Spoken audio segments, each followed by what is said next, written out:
트럼프 대통령이 모레로 예정된 폼페이오 국무장관의 4차 방북을 전격 취소했습니다. 진전 없는 비핵화 협상과 중국 배후설을 이유로 북한과 중국을 동시에 압박하는 승부수를 던진 것으로 보입니다. 첫 소식 황아람 기자입니다.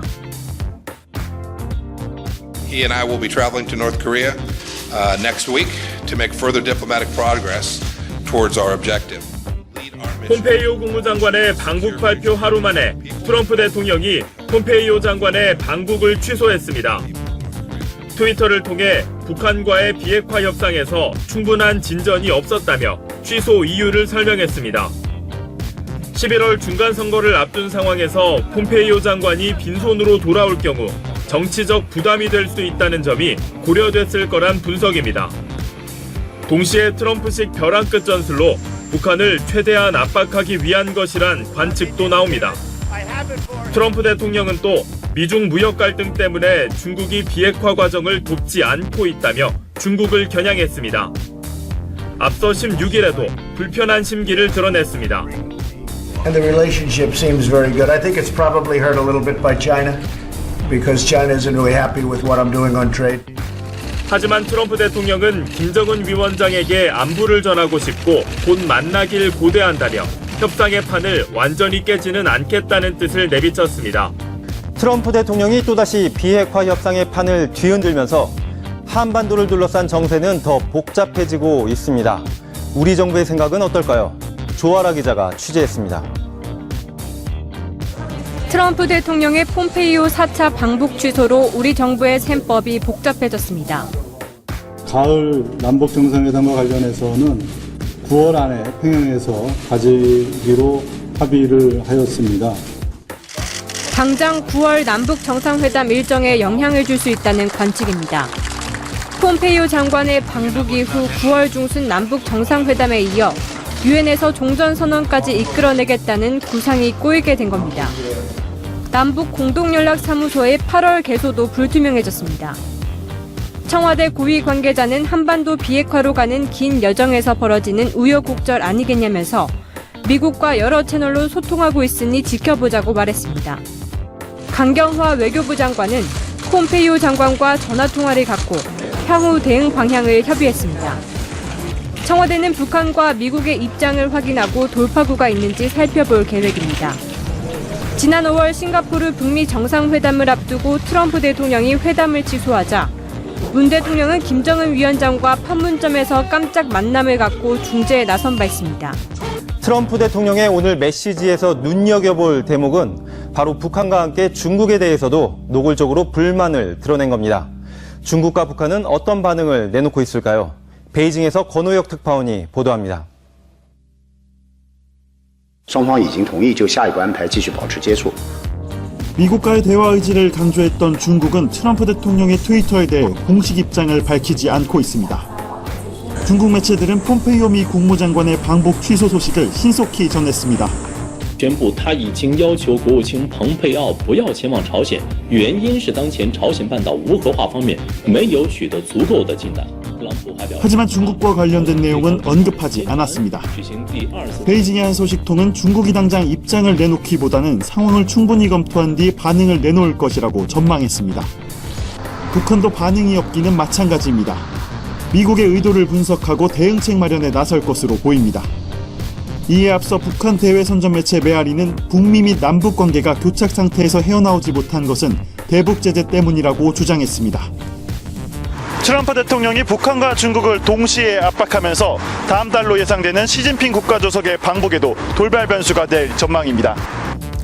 허익범 특별검사팀이 오늘 수사 활동을 끝냈습니다. 특검 수사의 주요 순간과 고비를 성일환 기자가 정리했습니다. 증거가 가리키는 방향대로 저희는 수사를 진행할 것입니다. 지난 6월 27일 수사 개시를 선포했던 특검팀이 60일 만인 오늘 수사 활동을 마감했습니다. 김경수 경남지사를 2차례 소환하는 등 진실 특검이 되어주시기를 다시 한번 부탁드립니다. 드루킹 사건 관계자들을 하루 평균 2명씩 공개 소환한 특검팀은 김 지사 등 12명을 재판에 넘겼고 이 가운데 2명은 구속했습니다. 하지만 경찰의 초동수사 부실 논란, 수사 대상이던 고 노회찬 의원의 사망, 김 지사에 대한 구속영장 기각 등은 수사의 고비가 됐습니다. 결국 수사기한 연장을 포기한 첫 특검이라는 불명예도 안았습니다. 피해자와 참고인들이 거쳐간 포토라인도 이제는 그 흔적만 남게 됩니다. 수사기간 내내 찾아온 시위대도 오늘은 모습을 보이지 않았는데요. 특검팀은 한산한 분위기에서 수사 마지막 날을 보냈습니다.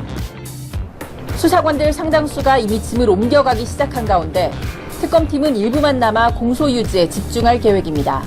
네, 지난해 우리나라 출산율이 1.05명에 불과하다는 소식 전해드렸는데요. 14억 인구 대국 중국도 최근 저출산 때문에 골치를 앓고 있습니다. 강은하 기자가 보도합니다. 혁명을 위해 늦게 결혼하고 아이를 적게 낳자 1978년부터 엄격한 산하 제한 정책을 펴왔던 중국 정부. 그런데 최근 새끼 돼지 3마리가 등장하는 새 우표가 공개되면서 산하 제한 정책이 40년 만에 전면 폐지될 것이란 관측이 나옵니다. 출산율 급감이 국가적 위기로 닥쳐오기 때문입니다. 就是生活压力比较大吧，然后花费也比较多，孩子上学之类的，学区房什么的都有很大的问题。然后可能培养过一个孩子，知道就是特别辛苦，就不想再生第二个。现在主要是大城市的出生率比较低，那么大城市的生活的竟然面对着房价很高，生活压力也相对较大。 중국에서 한 자녀당 1년 평균 양육비는 우리 돈 342만 원 정도로 월 평균 가계소득의 40%를 넘습니다. 신생아는 줄어드는데 60세 이상 인구는 늘면서 지금 상태로 계속 간다면 현재 14억 중국 인구는 2050년 이후 10억 명으로 줄어들 것으로 추산됩니다. 일부 지역에선 이혼을 까다롭게 하고 현재 합법인 낙태를 금지하는 등 출산율을 높이기 위한 방안들을 검토하고 있습니다. 더불어민주당의 새 당대표에 7선의 친노 좌장 이해찬 의원이 당선됐습니다. 이해찬 의원은 적폐를 청산하고 사회개혁을 이뤄내는 강력한 여당 대표가 되겠다고 밝혔습니다. 현장으로 가보겠습니다. 이동훈 기자, 전당대회 결과 전해주시죠. 네, 노무현 정부 때 국무총리를 지낸 7선의 이해찬 의원이 더불어민주당 신임 당대표에 당선됐습니다. 이해찬 의원은 약 42.8%를 얻어 1위를 차지했고 2위는 송영길 의원, 3위는 김진표 의원이 차지했습니다. 저 이해찬 문재인 대통령님을 모시고 적폐 청산과 사회개혁으로 나라다운 나라, 자랑스러운 민주당을 반드시 만들어내겠습니다, 여러분. 네, 이해찬 의원은 20년 집권 플랜을 내세우며 이제 당이 안 보인다는 말은 사라질 것이라고 자신했습니다. 이해찬 의원은 당대표가 되면 야당과의 협치가 어려워질 것이라는 공격을 받아왔는데요. 이를 의식한 듯 수락연설에서도 야당과의 협치를 약속할 것으로 보입니다. 야당 대표들에게 5당 대표 회담을 개최를 제안하는 방안도 거론되고 있습니다. 이해찬 의원이 강력한 여당 대표를 내세운 만큼 당청 관계에도 변화가 예상됩니다. 최고위원회는 김혜영, 설훈, 박강원, 박주민, 남인순 의원 등 5명이 당선됐습니다. 오늘 전당대회에는 박원순 서울시장, 김경수 경남지사, 이재명 경기지사 등 차기 대권주자도 대거 참석했습니다. 김경수 지사가 등장하자 당원들이 환호성을 지르기도 했습니다. 전당대회 초반 탈당을 놓고 논란이 된 이재명 경기지사는 부인 김혜경 씨와 함께 참석했습니다. 문재인 대통령은 오늘 민주당 전당대회에 참석하는 대신 영상 메시지를 보냈습니다. 문 대통령은 소득주도 성장이 올바른 경제정책 기조라며 최근 제기된 정책 방향 수정 가능성을 일축했습니다. 이민창 기자가 보도합니다. 문재인 대통령은 민주당 전당대회 축사의 상당 부분을 경제에 할애했습니다. 당원 동지 여러분께 자신 있게 말씀드립니다. 우리는 올바른 경제정책 기조로 가고 있습니다. 최저임금 인상 논란, 고용지표 악화 등으로 정책 수정을 요구하는 주장에 정면 돌파로 맞선 겁니다. 경제지표에 긍정적인 변화가 있다는 점을 근거로 꼽았습니다. 고용의 양과 질이 개선되었습니다. 성장률도 지난 정부보다 나아졌고 전반적인 가계소득도 높아졌습니다.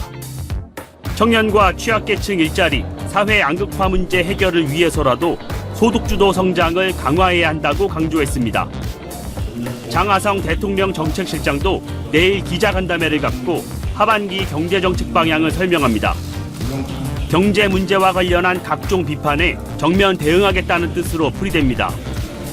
하지만 자유한국당은 세금 퍼붓기로 억지로 만든 통계라며 문 대통령의 잘못된 인식이 국민 고통을 가중시킬 것이라고 비판했습니다.